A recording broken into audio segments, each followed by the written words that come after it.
Hi hello నమస్తే. నేను మీ కట్టా కార్తీక్. గరికిపాటి నరసింహరావు గారు తెలుగు రాష్ట్రాల్లో ఈ పేరు తెలవని వాళ్ళు ఎవరు ఉండరు. తెలుగు మాట్లాడే ప్రతి ఒక్కరికి కూడా సుపరిచితులైన చాలా మంచి ప్రసంగాలు ఇస్తూ ఉంటారు. జీవితం అంటే ఏంటి, ఏది వాస్తవం, ఏది అబద్ధం అనేది చాలా కరాఖండిగా చెప్పగలిగిన మనిషి. ముక్కు సూటిగా చెప్పటం ఆయన నైజం. ఆయన ఉపన్యాసాలంటే కోప్పడే జ్యోతిష్యుడు ఉండొచ్చు. వేదాన్ని, శాస్త్రాన్ని, పురాణాన్ని, దేవుణ్ణి నిర్వచిస్తూ జనాలకి దేవుని దగ్గర చేస్తూ హిందూ మత యొక్క గొప్పతనాన్ని, ఔనిత్యాన్ని చెప్పేటువంటి వ్యక్తిత్వం అయింది. అయితే ఆయన వ్యక్తిగత జీవితం మీద గత కొన్ని రోజులుగా ఒక వివాదం నడుస్తాం. కామేశ్వరి అనేటువంటి ఒక వ్యక్తి వీడియో పోస్ట్ చేశారు. తనను గరికపాటి గారు చాలా ఇబ్బందులు పెట్టారని, కనీసం జీవితంలో సుఖం చూపించలేదని, కనీసం టూ వీలర్ మీద బయట తిప్పేవాడు కూడా కాదు అని, అయితే నాకు విడాకులు ఇవ్వకుండానే మరో పెళ్లి చేసుకున్నాడని, నా పిల్లలు నాకు కావాలి, ఇలా తదితర డిమాండ్తోటి కొన్ని వీడియోలు గరికపాటి గారికి సంబంధించి బయట వైరల్గా మారాయి. బయట ఇంకొంతమంది ఇంకొన్ని వీడియోలు కూడా చేస్తున్నారు. ఆయన కాకినాడ ప్రాంతానికి సంబంధించిన కొంతమంది వ్యక్తులు. గరికపాటి గారు చేసుకున్న మొదటి పెళ్లి కామేశ్వర గారు ఎవరైతే ఉన్నారో ఆవిడ స్వయంగా గరికపాటి నరసింహరావు గారి అన్నయ్య అయినటువంటి గరికపాటి వెంకటేశ్వరరావు గారి భార్య అని, గరికపాటి వెంకటేశ్వరరావు గారి భార్యని ప్రేమించి వాళ్ళిద్దరికి విడాకులు ఇప్పించి కామేశ్వరి గారిని గరికపాటి నరసింహరావు గారు చేసుకున్నారని ఇలా రకరకాలుగా ప్రచారం చేస్తూ ఉన్నారు. కానీ ఒక వాస్తవం నేను గమనించింది, నేను మీతో పంచుకుందాం అనుకుంటుంది ఏమిటంటే, గరికపాటి గారు 2 పెళ్ళిళ్ళు చేసుకున్నారన్నది వాస్తవం. మొదటి భార్య పేరు కామేశ్వరి గారు, రెండో భార్య పేరు శారద గారు. ఈ రెండు పెళ్ళిళ్ళు చేసుకున్నారన్నది వాస్తవం. నిజానికి మొదటి భార్యకి విడాకులు ఇచ్చే రెండో పెళ్లి చేసుకున్నారా నా దగ్గర ఆధారం లేదు.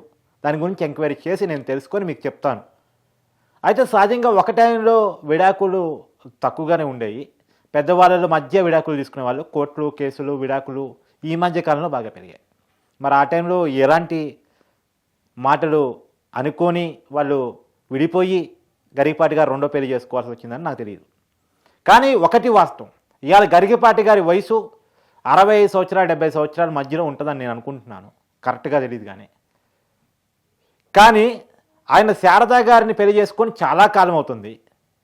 ఈ కామేశ్వరి గారితో విడిపోయి దాదాపు 20 సంవత్సరాలు పైన అవుతుంది అనేటువంటిది నాకు వచ్చినటువంటి సమాచారం. మరి 20 సంవత్సరాలుగా భర్తను వదిలిపెట్టిన కామేశ్వరి గారు ఈరోజు ఎందుకు వీడియో చేశారు? మళ్ళా తనను ఎలాంటి సుఖ పెట్టలేదని, కనీసం 2 వీలర్ మీద తిప్పలేదని చెప్పేసి ఆవిడ చెప్తా ఉన్నారు. దాదాపు ఆవిడ గరికపాటి గారితో 20 సంవత్సరాలు జీవితాన్ని గడిపారు. 2 బిడ్డల్ని కన్నారు. ఒకళ్ళ పేరు శ్రీశ్రీ, మరొక వ్యక్తి పేరు గురిజాడ. 2 పిల్లలు, ఒకళ్ళు శ్రీశ్రీ, ఒకళ్ళు గురిజాడ.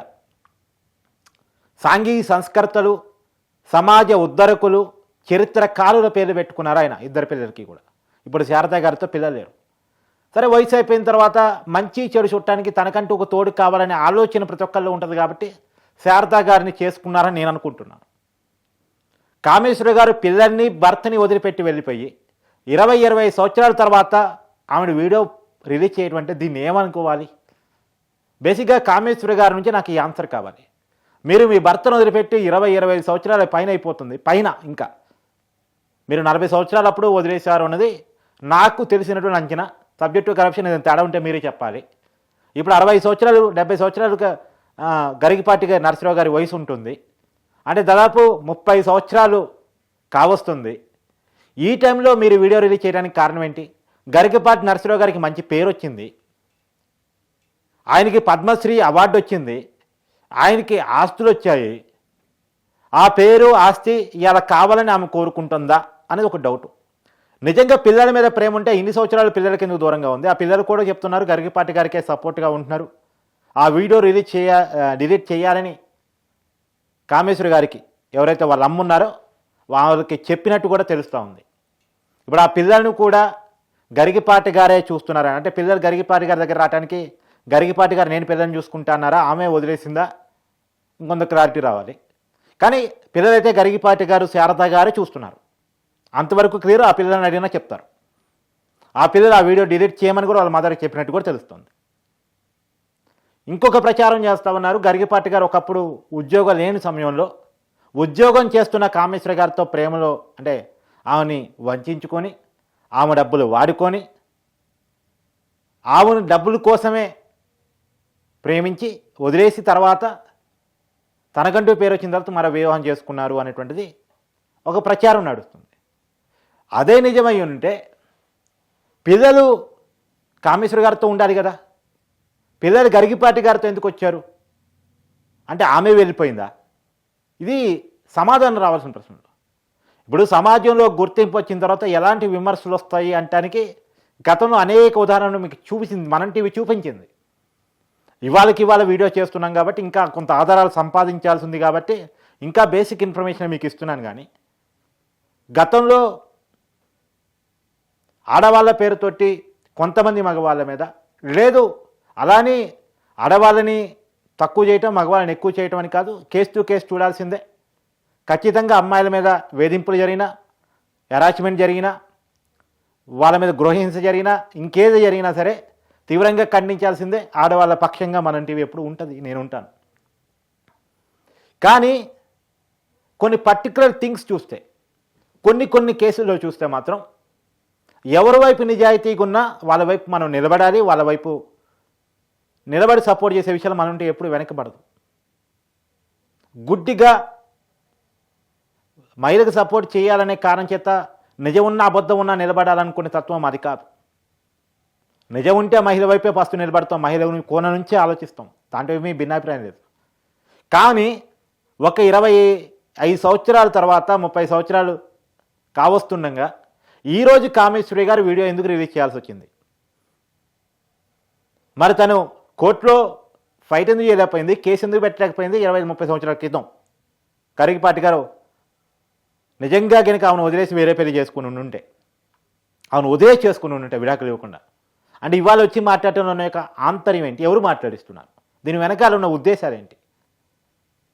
ఆయనంటే పడని, ఆయన ఉపన్యాసాలు నచ్చని, ఆయనకి పేరు రావటం ఇష్టం లేని, ఆయన ప్రశ్నల్ని తట్టుకోలేని వాళ్ళు ఎవరైనా మాట్లాడిస్తున్నారా? ఇది కూడా చర్చ జరగాల్సినటువంటి అవసరం ఉంది. చాలా పెద్ద జర్నలిస్టులు మాట్లాడుతూ ఉన్నారు. గరికపాటి గారి జీవితం గురించి మాట్లాడేటప్పుడు నా వయసు సరిపోదు, ఆలోచించి మాట్లాడాలి, 1-2 విషయాలు తెలుసుకున్నాకే మాట్లాడాలి అని చెప్పేసి నేను ఆగాను.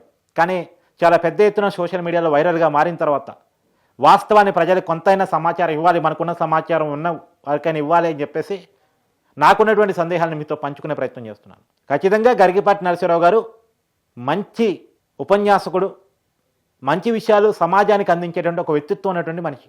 అంతవరకు సమాజం అందరికీ తెలుసు. సరే, ప్రతి జీవితంలో 2 కోణాలు ఉంటాయి, జీవితంలో చీకటి కోణాలు ఉంటాయి, బాధలు ఉంటాయి, కష్టాలు ఉంటాయి.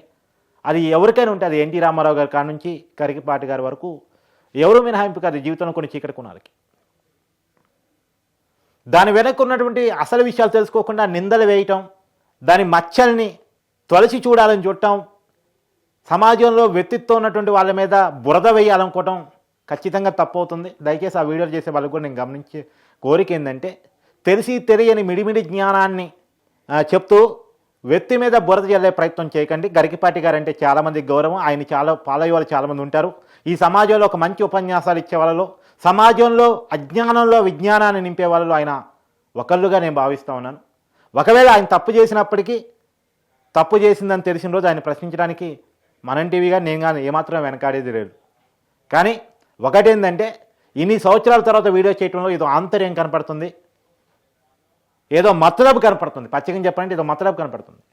ఆ పిల్లలు కూడా గరికపాటి గారితోనే ఉన్నారు. మళ్ళీ చెప్తున్నారు, శారద గారికి పిల్లలు లేరు అంటే కనదలుచుకోలేదా, ఉన్న వాళ్ళనే పెంచుకుందామని అనుకున్నారా తెలియదు. కానీ అంటే నాకు తెలిసి ఉన్న వాళ్ళని పెంచుకుందాం, వీళ్ళకి మంచి లైఫ్ ఇద్దామని అనుకుని ఉంటారు.